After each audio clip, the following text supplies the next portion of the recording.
It's past the Vazul, baby. Come on in.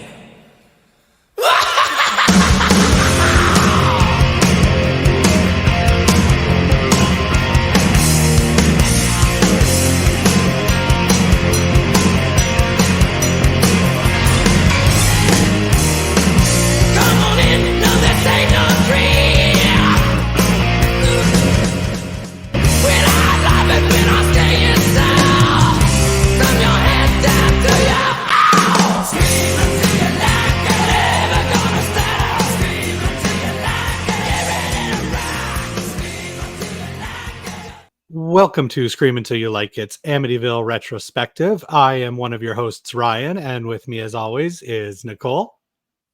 Hello. How you doing, Nicole? Good. How are you? I'm great. Always great. So, the movie we're going to be covering tonight is the fifth film in the Amityville franchise, and the first one that decided to say, fuck it, we don't need the house to make a movie. So, the Amityville Curse came out in 1990. This is actually a Canadian production. I did not know that until this rewatch, so I apologize to everybody for that. But the basic story is that, oh good, this is another IMDb synopsis. It's just fucking awful. Five people spend the night in an abandoned house, an Amityville haunted house. Not the Amityville haunted house, an Amityville haunted house. And soon find themselves terrorized by assorted ghosts, venomous insects, and ghostly apparitions. I feel that assorted ghosts, you don't need to say and ghostly apparitions as well. Like they kind of come hand in hand. Synonymous. Yeah. But they had to fill. I mean, it's hard to get a full sentence synopsis out of this movie, so they had to use some filler, I guess. Anyway, here is the trailer for the Amityville Curse. A legendary town, a mansion shrouded in mystery. The family who lived here, we never did explain why they moved out. And tonight, its occupants To the house. To the house. are in for a rude awakening. Who's back? I heard a voice. I think there's something else in the house. As a furious force is unleashed in all its terror. He's here. I can feel him. Forgive me, please. It brought us here, Marvin. What is it? The house. Something about the house. It began as a best-selling book that exploded into movie history by shocking audiences around the world. Now, one of the greatest horror sagas of all returns. The Amityville Curse, rated R. On video cassette from Vidmark Entertainment. So, the Amityville Curse, as I mentioned, came out in 1990, directed by Tom Barry. Had multiple writers, which I didn't look into that. Usually when there's multiple writers, that means there was problems from day one. But we do have at least one name I recognized. We have Kim Coates in this as Frank. Mhm. Did you recognize anybody else in this movie? Nobody else, no. Just No. him. They kind of look like other people. Like Donna Whiteman, who plays Debbie, our heroine. I thought it was, what's her name, that we were talking about a few episodes back when I brought up that Time After Time movie with Malcolm McDowell. The horny mom from What's Eating Gilbert Grape. Oh, Mary Steenburgen. Yeah, I thought that was Mary Steenburgen until I looked it up. Okay. I'm like, okay, it is not her. Same with her husband there, the psychiatrist, the really smug dude. Marvin. Yeah. Marvin. He looked familiar too, but no, I have no clue who he is. His voice was very familiar too. Yeah, maybe, I don't know. That's I didn't even what I heard look first. into it. Maybe he's done some voice acting. This Possible. movie is not exactly, well, that's not good. As IMDb credit shows just a picture, not just his picture, but a still from this movie. So I'm guessing he has not been in a lot. Hasn't done a lot more now. Okay, so he is known for playing the role of Hoodlum in the 1985 Harrison Ford film Witness. Okay. And he also played village student in the Barbara Streisand movie Yentl. I have never seen Yentl, so I don't recognize it from that. No, I don't know who this guy is. I don't either. But anyway, I'm getting ahead of myself. Before we start talking about this movie, we just like to actually, maybe talk about something else we've seen, something we might have enjoyed. Because surprise, everybody, we didn't like this one. But we'll save that till later. Nicole, what you been watching? I've been on a cheesy sci-fi kick lately. I love them regardless, but I've watched like 4 of them this week. The Sharknado movies, which I adore. And I watched Lava-Lantula, which is one of my favorites. Not just cheesy sci-fi, but one of my favorites altogether. I love it. Steve Guttenberg, Marianne Ramsey, basically the cast of Police Academy. With with erupting volcanoes in Los Angeles that are spouting out tarantulas that can shoot fireballs. Like it's ridiculous and I love it. It's so much fun. So much fun. It's ridiculous done right too. I absolutely love Lava-Lantula. Exactly. I loved its sequel. And actually the nod to the Sharknado franchise as well. Have you seen Lava-Lantula 2? I have not. No. So in Lava-Lantula 2, Steve Guttenberg's running around and he bumps into the dude from Sharknado. That happens in the first one. Oh, sorry. So it is the first one. Okay, I Yeah, thought it was yeah, the that sequel. was in the original. He runs into Ian Ziering. Yeah. Yeah, that's it. I got a shark problem right now. How there has not been a crossover movie, I don't know. Steve Guttenberg's acting know. the hell out of that movie too. He did, man. He really went full force in that. He was great. And I gotta say, he must have been working out because Right? he bulked up for that. He was He did. fit. Fucking jacked. I remember when I first saw like, oh, Steve Guttenberg's put on a bit. But then he's like in like a muscle shirt later in the movie. I'm like, oh no, the dude got built. Yeah, his white t-shirt was like all ripped and it was like, damn. Good for him. Yeah. But yeah, no, Lava-Lantula, fantastic. I actually prefer them over the Sharknado movies. One movie I can talk about that comes to mind is Murder Size.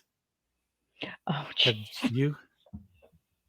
Now I watched this actually with Mike and Clint. Mm-hmm. And I can't remember. Were you there too? I was half asleep when I was not. I chose to pass on that one. I did see about 5 minutes of it months ago when I was over at Clint's, and I wanted to pass on that one because I don't think I would have made it through. Just with the 5 minutes I saw, I couldn't put myself through that. I know I like to sprinkle clips of the movies we've been watching into this, and Murder Size gonna be a little tricky. There's a lot of nudity in that one. Yeah. Holy fuck. I don't even know what the plot was. Like it just every 10 seconds there was a boob. Naked women jumping around and people getting killed. That's pretty much it. Everybody was in leatards. Someone got really upset about something and started killing everybody. Very 80s. Yeah, but I know it was an independent feature, and for an independent feature, it really does quite well. Like it really feels like if you had told me this was a trauma flick from the mid 80s, I'd have believed you 100%. Yeah. So we might as well move on to the main attraction, which is, as I mentioned, Amityville Curse from 1990. Nicole, you want to say something about this? If I can find something to say about this, I will say the acting actually was pretty good for the most part. Because Kim Coates was in it, and I'm a huge Sons of Anarchy fan, so I'll watch anything with him in it. He did good, and the lead girl Debbie did really good. So I was really quite pleasantly surprised at the level of acting in this movie. Family, I'm assuming they're a family. I didn't really understand. I know that everybody invested in the house together, but I don't know who's related to. So how that works? I don't think it matters, but I did actually figure it out this time. So Debbie and Marvin, the psychiatrist, right? Right. They're husband and wife or boyfriend and girlfriend. There's something. Right. Frank and Abigail are another couple, Yes. but they're just friends of I believe it's Debbie and Marvin that have bought the house Right. and they're going to flip it. So Right. they get Oh, their okay. friends. Yeah, they get their friends Frank and Abigail and what the hell's the other guy's name? Ben? I think I want to say yes. I think so. I don't know. I didn't even. That's how much of an impression Ben leaves on Yeah. us. He was fixing the kitchen floor. That's what I remember. That's the Yeah. one scene with him I remember. Almost killed Marvin with a nail gun. Almost killed Marvin with a nail gun. That's all I can recall from Yep. Ben. And we still don't know if that's his name. I'm trying to look it up right now. Sorry, Bill. Bill is his name. Bill, you were close. Yeah. Started with a B. But yeah, Bill is Bill's Bill. Bill's Good Bill. old Bill. Good old Kind of almost kill your best friend with a nail gun, Bill. Yeah, kind of a How did cardboard Bill- cutout character. How did Bill die? I missed that. We don't know. He was just dead in the chair. He Okay, was good. I literally thought I in missed the something. chair. Okay. No, with his headphones on and his tongue was sticking out. And Yeah. that's what cracked me up the most. Yeah. Debbie is really bad at telling when people are dead. Yeah, she is. Yeah. It took her She's forever to screaming figure and out shaking him and yeah, he's not moving. like, at what point just figure it out, Debbie. Read the room, okay? Yeah. Read the room. And we're jumping right to the ending here. So yeah, like you mentioned, like we were talking about, these people it's a standard house flipping ghosty story. But Mhm. I guess so the movie starts with a priest and he's killed Mhm. by an unknown assailant. And who is it that finds him? It's Mrs. Mortimer? Moriarty. Moriarty. Okay. That's right. Mrs. Moriarty finds him after killing like the biggest fucking rat in the world. I Just holding it up like a first scene I trophy. saw. I couldn't believe it.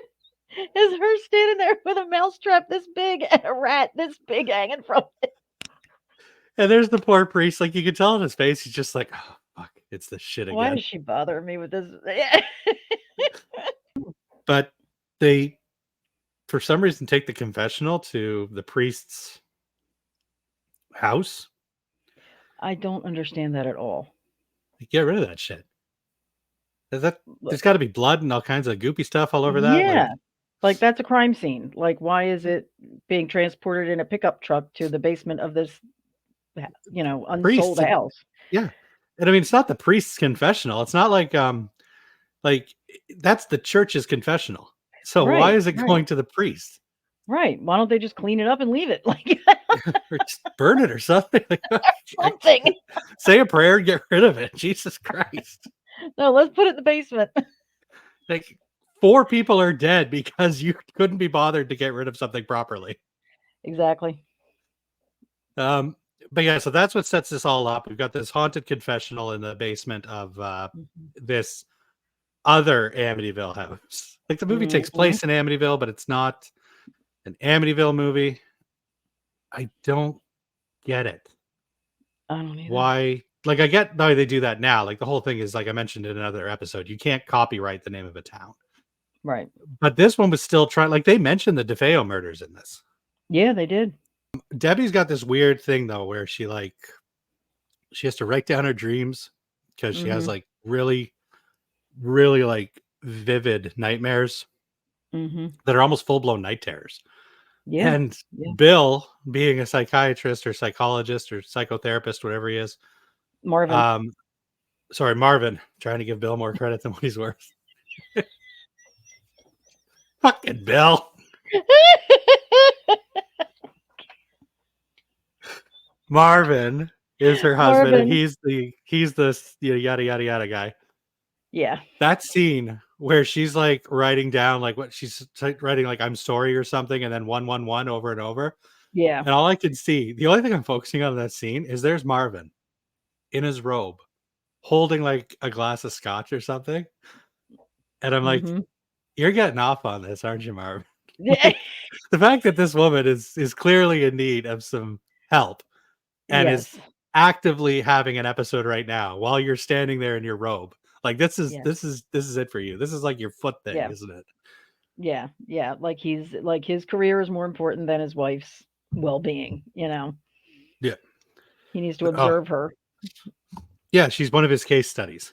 Yeah, And that is giving this movie way too much credit because it is. they don't even attempt to focus on anything. This is almost a clip show of a movie, It which is. like it's just I've never seen a movie of a more perfect example of and then this happened and then this happened and then this happened and then this happened. Yeah. It's just scene to scene to scene to scene. Mhm. Nothing, any attempt at building any character development is Nope. immediately squandered by some lukewarm attempt at a jump scare. Although that the priest's face coming out of the confessional booth was pretty cool. I like that. Okay. That When she's was. having the nightmare in the basement and you're getting it's almost like Freddy on the wall in the original Nightmare on Yeah. Elm Street. That was okay. I can't think of a single other scare that Nope. got me. The amount that Kim Coates smokes in this movie is concerning. He's up to about 3 packs a day. uh, And they even mention it in the movie. She he, says, she's like, "That's your 3rd cigarette this hour," or something like that. Like, they even mention, like, okay, he's chain smoking in this house since they've been in this house. well, yeah, and it's supposed to be, and this actually goes into the other thing I wanted to talk about. So it's clear that from the get-go, Kim Coates is like Frank is something's off with Frank. He was Yeah. good. The more he stays in the house, though, he's getting more and more nervous, anxious. Mhm. I always took it. So, spoiler alert. The priest had an illegitimate son, and the son killed the priest. But the plot synopsis I read said that the son was possessed, and that Frank was possessed by the ghost of the son. But I took it that Frank was the son. That's how I took it. Yeah, he's not That's what I wrote down. like. There's no Yeah. way. We both did not miss that. That there is no possession. Frank is not possessed. Frank is the son. He is the illegitimate son, and that's why being in that Right. house is making him anxious. The only thing I can even think of is the scene when he has, like, an episode, and she goes out for a drink, and he's in the bathtub, and he's like, "Cold baths are the only thing that Yeah, makes it go away." I remember that from when I was a kid. Nice cold bath. It's the only thing that used to get rid of them. I remember that as a kid. That's the only thing that I absolutely remember. yeah, So, obviously, he's got something going on before he came into this house. Like, yeah. there's Exactly. something wrong with him, you know? And that's what I took it as is that he had repressed these memories, but being Right, in the house again had like brought him back out. right. That scene too. I think he's in the. There's a scene with him in the bath with Abigail, right? And he's Yes, smoking in the tub. yes. That He is the most smokes disgusting thing in the along. world. That is the most disgusting fucking thing in the world. Dampness and cigarettes is like creates the most foul odor It does, it ever does. exists. It's like smoking on a really humid day. It Yeah. just sticks, you It, know? it and she's all like all over him. I'm thinking that dude, I guarantee you, smells like a fucking ashtray right now. Yeah, yeah. That's the true villain of this movie. Secondhand smoke. Yeah. Um, but yeah, sorry, I went off on a tangent there. And because yeah, this is like we're back basically to the end of this movie now, Mhm. where Frank's gone war wacky. He's already killed Mrs. Montiori? Moriarty. Jesus Moriarty. Christ. But thankfully, she dropped that 50-pound video camera that was able to record her death. Um, And, her character, I didn't understand her character at all. She just walks into this house. Like, is she the welcome wagon or what? Because she well, just like she was at the beginning of the movie. She was the priest's helper. Right. Oh, So I that's think, right. Okay. yeah. So, which, by the way, again, I've seen this movie several times. This was the first time I picked up on that. Okay. See, I Um, didn't even get it. I must have nodded off at that. and this was the priest's old house. So I don't know Yeah. if she just kind of kept coming back to it.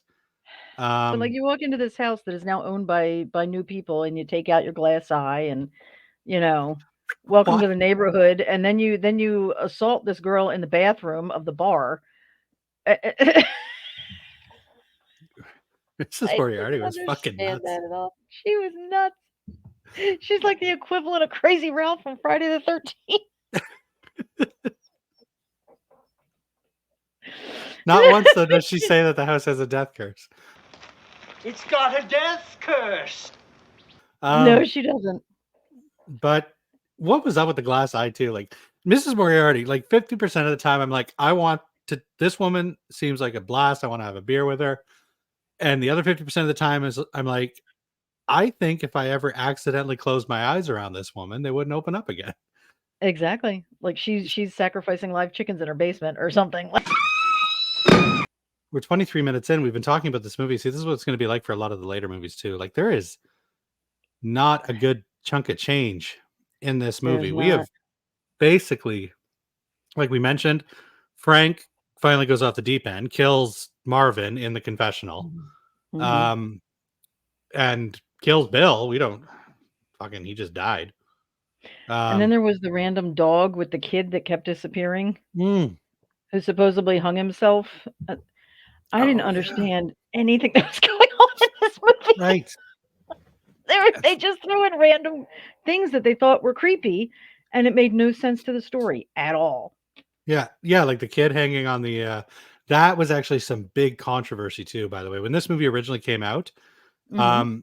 the cover art, like this was direct to VHS, the cover art showed the hanging kid, and everybody lost their shit. That movie had to be pulled. They had to change the Oh cover, my and that's why god. we have the more common cover now, which is the priest's face pushing against the Right. confessional. But yeah, no, that cover caused a lot of problems. Wow. And yeah, the dog too. So the dog was real. The dog, excuse me, the I'm dog was a assuming ghost. the dog I'm assuming the dog was real since it bit Frank. I mean, it Is attacked Frank him through real? the door. I don't know what's real in this movie. I don't think any of it's real. I think I can't.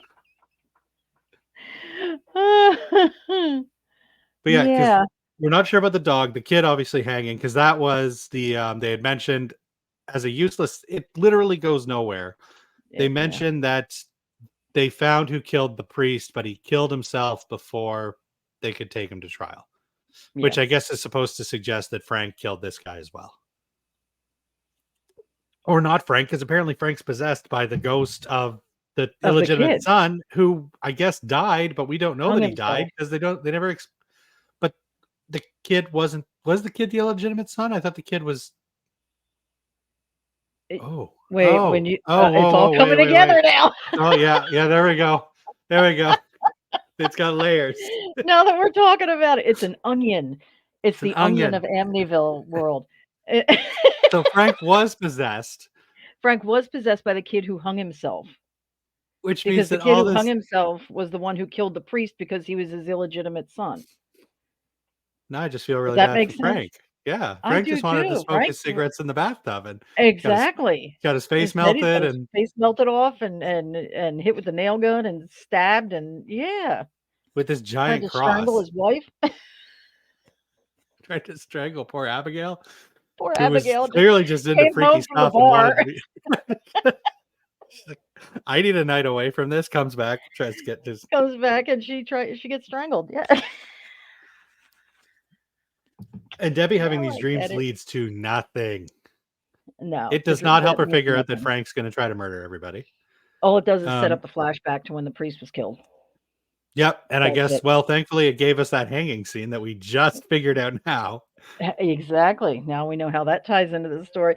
This is what it is. They tell you, like, the story comes together, but you don't understand it because you're so bored, you're not even paying attention to it.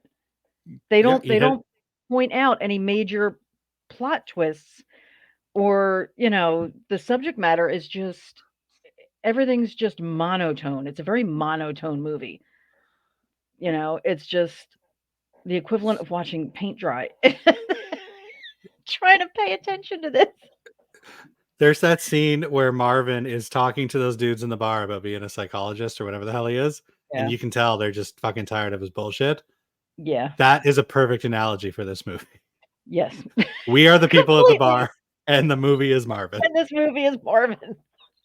But you're absolutely right. Like this movie does have, as we figured out, some decent twists. Yeah. We don't give a shit because we're so fucking bored. I could have sworn this Exactly. movie was over 2 hours long. It is an hour and 33 fucking minutes. It seems like every Amityville movie Sorry. is like that. Every one that we've watched so far.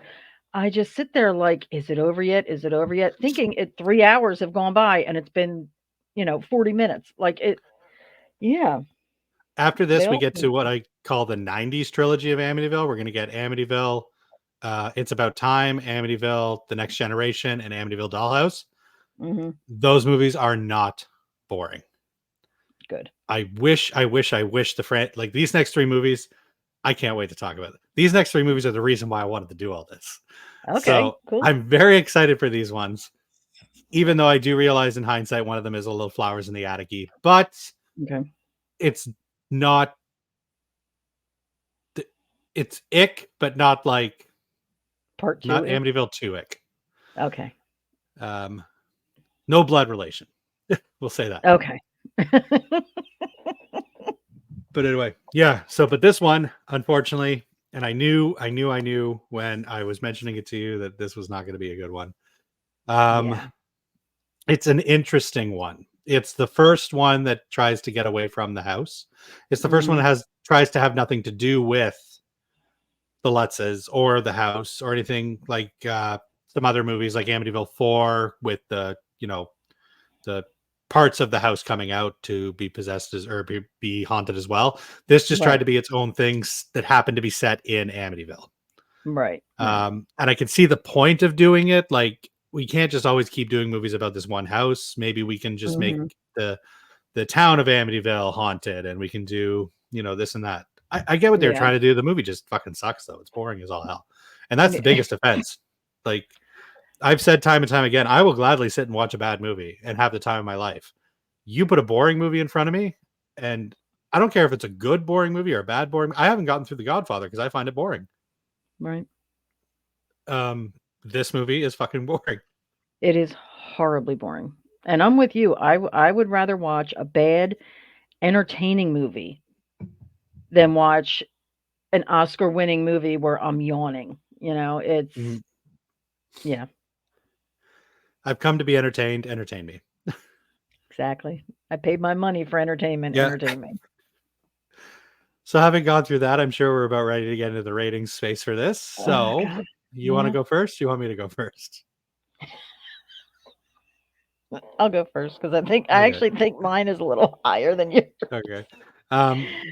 So I know you have an interesting rating system. Just give us a quick rundown of that before you Yes. give us a number. I have 6 points I rated on. Each point is from 1 to 10. I rate on acting, cast, story, effects, opening, and ending. And then I just average it out, and that's how I get my rating. So this one, Amityville 5 Curse, I have given it 3.0. And one of the only reasons I even gave it because I did give it higher than part 3, because part 3 I think I did 1.5. The only reason I gave it for that was the acting. The acting actually was not everybody, but it actually was pretty good. It was pretty convincing. And Kim Coates is one of those actors, no matter how bad the movie is, I'm still going to watch it just because he's in it. That's fair. I am not going to rate this a 3 out of 10. I find know it you to be incredibly boring. I don't know how I've managed to watch this several times, but as you know me, like I am a glutton for punishment. I like to marathon movie franchises, and Mhm. this has been part of a marathon session for me multiple times. So that is usually how I wind up watching it. I agree. The acting is solid. I like one special effect. The rest of the movie is, there's nothing redeemable about it. The music is, when it's there, I can't remember a single piece of the music from this movie. I can't either. I didn't even know there was music in it. Yeah, exactly. Like I said, the story is incredibly boring. There's just no reason to watch this. Kim Coates was wasted. This gets a 1.5 out of 10 from me. I think that's actually lower than I gave Amityville 2, because despite the fact that Amityville 2 makes me sick to my stomach, at least Amityville 2 makes me feel something. Yes, exactly. Oh Like I my said God. with Bill's character, this is the cardboard cutout of the Amityville franchise so far. Yeah. No, this, I'm sure there will be lower points than this moving forward, and retroactively, this one might go up for me. Yeah. But in the meantime, though, this right now is probably my least favorite of the, at least it is my least favorite of the main franchise. Right. But that about wraps it up for this episode. Nicole, you want to do some plug-in? I would. Again, scream until you like it. I don't have my shirt on. It was in the laundry. I didn't get it out of the dryer in time. Which is why you got Batman. But yeah, scream until you like it. Like, subscribe, get on Facebook, Instagram, TikTok, all of them. YouTube, we're out there. We've got some really great stuff. I second that. Nicole, Mike, Clint, and Victoria, all y'all's just a great bunch of people. The Facebook group is fucking phenomenal. Always funny stuff coming out of there. Always good times. And Mike is really, really big on those rules for the Facebook group. Every 5 times I want to post, I get dinged with, "Hey, remember what the rules are for this." I actually really like that, because I've seen a lot of other Facebook groups that just go off the deep end. Yeah. And I got to give credit. That Scream Until You Like It Facebook page is run incredibly well. It is. It is. And Mike and Victoria do an amazing job. And they also again, as I said before, they let me shoot the shit about Amityville movies. So yeah. Well, Mike and Clint do, I think. I don't know who does the YouTube part of it. I believe that's Mike. Yeah. Okay. So yeah, kudos. Thanks, Mike. Love you, buddy. Yeah. But yeah, as always, I am gonna pimp out the other half of what I do, which is the Hormonal Werewolves. We've got a Facebook group, and we have a weekly YouTube show where we like to talk about movies, good and bad, new and old, everything in between, sometimes whatever the fuck we want. Now that I actually got a mic that works better, you might actually be able to hear me better on that. And yeah, we're having a good time with that so far. So yeah, that about wraps it up for our plugs. So as always, I've been Ryan. And I have been Nicole. And remember to smile, you son of a bitch.